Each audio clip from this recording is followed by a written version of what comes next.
GSL. Don't get in my way now.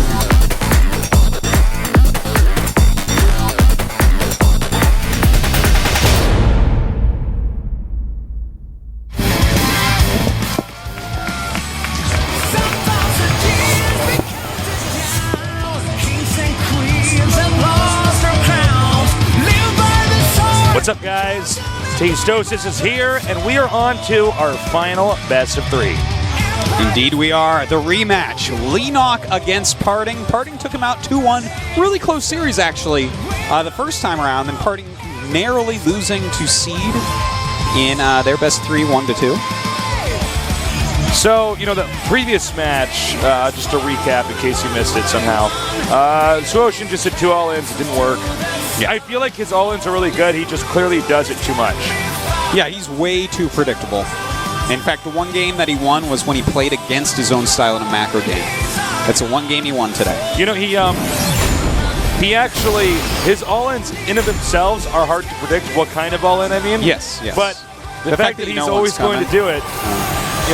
Guess what's good against all-in, Tasos? A spine crawler. Yes. You know, like... Guess a second cannon, yes. Yeah, it's pretty simple stuff to figure it out. Sentries, they're pretty good. Roaches, Banelings, doesn't matter. They're pretty good against them. Indeed. But Leenock, on the other hand, when he mixes in all-ins, you never know if they're coming. If he's doing macro, what's he doing?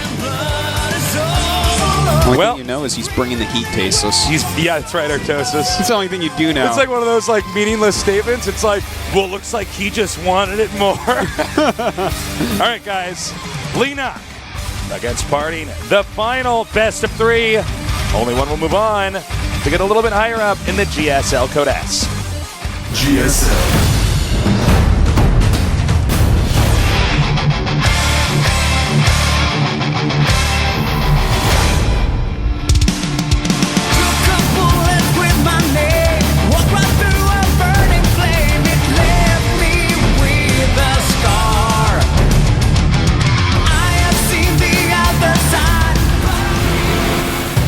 Welcome to GSL Whirlwind. All right, the first Whirlwind game we're going to cast today. In the bottom right on this very big map, managing to beat Suocean. Can he defeat his opponent in a rematch? He is none other than FXO Leenock. No rapid mouth movement here this time. Normally he's twitching his mouth around a lot when the game starts up. In the bottom left, we have our Protoss player. Very solid, great at electing the right builds. Let's see if he can do it this time around, though. His ideas. Party. Slightly more mouth movement here for Party. Wow. I really look into stuff, man. You should work for the government. I'm like, have you guys noticed that Parting always wins on full moons? He's like, Nick, I don't think you're helping anybody right now. It's said in Leenock's horoscope that he'll face great tribulations today. It's in his horoscope that I don't know enough horoscope jokes, but those things are funny. Yeah, they are.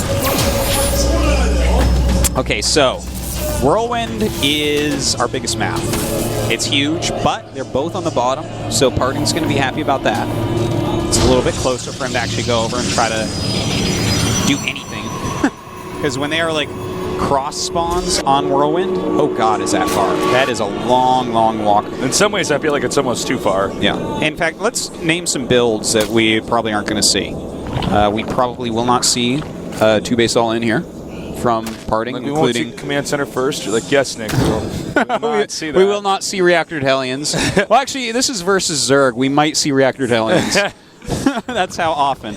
But yeah, this is definitely such a big map that 2-base all-ins are so much harder to actually do because they're closer. It's a possibility, but I don't foresee, especially the Immortal Sentry one.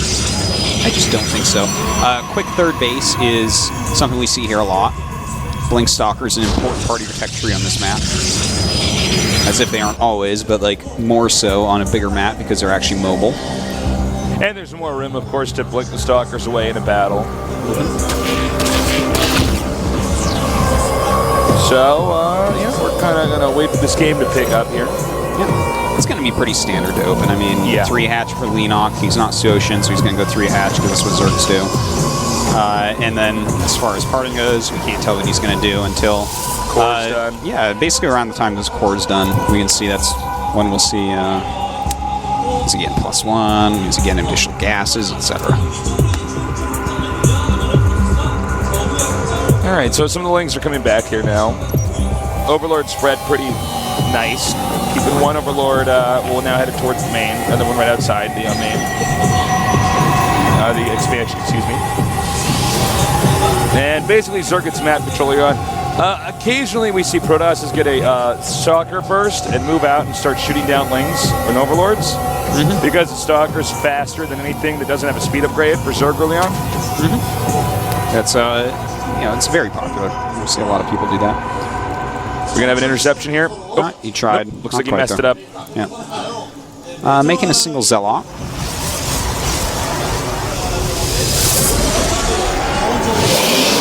He is getting a very quick +1 here. We'll have to wait and see if he's going to get the gases or not. Will this be a 4-gate pressure or into Twilight? I think it's going to be, we should see a couple gases going up pretty quickly here, I believe. Nice. I think he's going to go into Twilight. Surprise move. All right, let's see if Artosis is right. No, there's the neutral depot that's raised here, so you don't have to wall yourself in entirely. You can just, well, you can wall yourself in entirely and then kill the depot, and you can open it up later. All right, so he is getting those 2 gases, so we're probably going to see him throw down a Twilight, go into that +2. And I wouldn't be surprised either if it's the Twilight Robo into a 3rd base. Because, again, this map is so big. Now, Zerg on this map keeps expanding upward. Yes. I mean, when I say upward, I mean the right side of the map upward. North. Northeast. Yeah, I guess for that first one it would be northeast, but then straight north after that. Well, no, by the time he's northeast, then he starts to go west. I see. All right, so Twilight is on the way. Now, will this be a Blink Stalker all in? No, a Robo coming down immediately. So this is looking like that same build we've seen a few times today. Well, is there any... actually, I don't know. I was going to say, is there any possibility of any kind of drops here, but I feel like speed drops on this map are better than they are on a lot of these other maps. Yeah, I agree. Because it's the only way you can get over there and get away. That Overlord puked. At +2. Yeah, he's like the tasteless Overlord. I'm like nodding at him right now. Like, yeah. Giving Artosis nod right now, like I'm right. Yeah, I guess you are. Yep. Now, let's see if he just grabs some observers immediately. He probably should. Yeah, there you go. Okay, so this really is looking like it's going to turn into that expansion. In the meantime, Leenock, reasonably quick layer here. This game is Roach Warren a little bit later than sometimes we see it, but he scouted well. He realized what was going on. This was not actually a 4-gate pressure, even though the +1 attack can sometimes fool people into thinking that. Okay, another hatchery coming up here. And they're both, for the most part, just powering. We may see some poking here from Party. And he's got to be very careful, though. He doesn't want to lose any of those sentries to fill the map. He's getting ready for his expansion. So, going to be a sick macro game here. Now the choice is on Leenock. Because by making that Nexus, unless it's another crazy Nexus cancel build, like we saw before, which it could be, because he did do this already to Leenock and killed him with it. But unless it's that, Leenock gets to choose. Do I start putting on aggression? Or do I, maybe take more expansions? Macro up a little bit more? Now, based upon what he's already seen from parting here today, I think it would not be a terrible choice to do a little bit of aggression, just to make sure that this Nexus actually stays up. Yeah. But based upon the gateway count that we're seeing here, I would say for sure that Nexus is going to finish. He's only now adding gateways 5 and 6. He would have had those a little bit earlier if he was going to cancel this.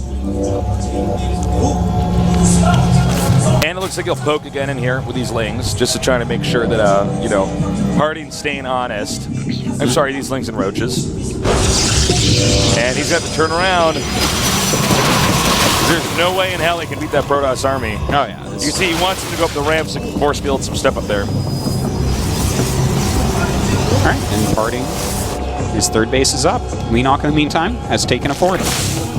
More and more roaches coming out here now. It looks like Leenock wants to do kind of similar to what Shuoshin did against Seed, where he splits up the armies and hits in two places at once. Open the sentries or any other vulnerable units can be isolated and picked off. Well, here we go. He's going to surround this one. There you go. Oh, a very nice free kill there. While the army comes down, he is going to go up into that third base. Really well done. And now Leenock going to hit the main. Oh, such great multi-pronged harassment here by Leenock. Yeah, Leenock is playing brilliantly. Yeah, really smart moves. Look at that. Takes down that forge. Going to slow the upgrades of his opponent a little bit. Lost some units here and there, but he got some important things. He killed off some cannons that Parting is not going to want to remake. He killed off an Immortal. He killed off a forge. These are all important, good things to kill. 10 mutas on the way, too. And I don't really see a lot of anti-air here, especially as far as static structures go. Here from Party. And in fact, we do have the Robotics Bay on the way, so the Muta's a good choice here against this Colossus deck. It's going to be very hard to do a committed attack with Colossus when there's Mutas around the map. It normally turns into a base trade, which Protoss doesn't want to be a part of. So, this is already looking really bad for Party. It takes a few heavy blows like this against Leenock. And also note, he's looking at that observer where Leenock's army is. He's going to be, boom, blindsided here. Oh, man, he's hitting the main and the third base right now, Taysa. Such a good move by Leenock. Hitting the Nexus and hitting it hard. Probes are now retreating outward, and he's continuing to hit probes. There's nowhere that's safe for the probes in this map. Probes are actually being evacuated to every other location that's also being hit. Yeah, he's he just may go down everywhere. here to this pylon for the gateways. No, he wants to get the Nexus. Parting. Realize he's in a lot of trouble right now. The Nexus, Artosis, what's its HP at? Well, he's still a lot of HP still. But a lot of sentries taking hits here. Indeed, he's using a lot of force fields. He's split up his army into two pieces, the Stalker piece and the Sentry piece. Trying to hold off the ground units with the Sentry piece, but the Muta's circling around. They probably want to go in there and try to pick off those sentries, because if he can, that's going to become an easy victory for him. All right, more and more Mutas are coming in here. 187, so basically a maxed out Leenock against Parting with 115. All right, well, he's getting ready to move in once again, Tasus. Here we go. He is going, and he's going after those sentries as... Oh, beautiful here by Leenock. Yeah, really, really well done. Picking off Immortals, picking off sentries. Oh, he didn't get that last Immortal. Oh, a Roach got it. Oh, last second, right before Dag. So, Leenock doing a great job. He has 4 saturated bases and taking a 5th right now. He's got 86 drones against 53 probes. This is just beautiful play by Leenock. And in fact, he's up to 22 Mutas right now. +1 attack is about to finish. And that's like when you're at this critical mass that you could just wipe out, any structure flying by there. And you can start to overwhelm stalkers like we're going to see right here. Nice, takes up that observer. He's going to move southbound now. Ooh, he gets his Lings in by sniping the Zealot with the Mutas in a matter of seconds. The Lings just kind of buying time for now, and the Muta's going back in the main. Only one cannon there. He's going to get a lot of probes once again. Oh my god, he's already up to 36 worker and kills. There's more Lings over here by the top center. And they're going to try to hit this location over here. He should be okay. It really depends on the force fields. And the force fields are indeed good enough. Meanwhile, back into the main, the Nexus goes down, and so does the pylon powering the gateways. Oh man, and so many gates now unpowered. Look at these supplies. A maxed out Leenock against a 117 Parting on 2 bases. Parting is being absolutely destroyed. More Lings and Mutas getting put together. He may make a bunch of Banelings here and try to make the finishing blow come out. By the way, he never got another upgrade after losing his Forge, even though he remade. We have 32 Banes on the way. Baneling speed is already done. The Muta's coming in now, and he's just fighting him straight up. Yeah, it shouldn't do that quite yet. All right, +2 the is still Banelings are scared. finishing now. So he's going to go ahead and attack in here now. Only has 1 force field, unfortunately. Wow. Well, Leenock, we've gotten revenge in game number 1 because Parting is pretty dead. Yep, Parting is a dead nerd right now, and I think we should be seeing GG.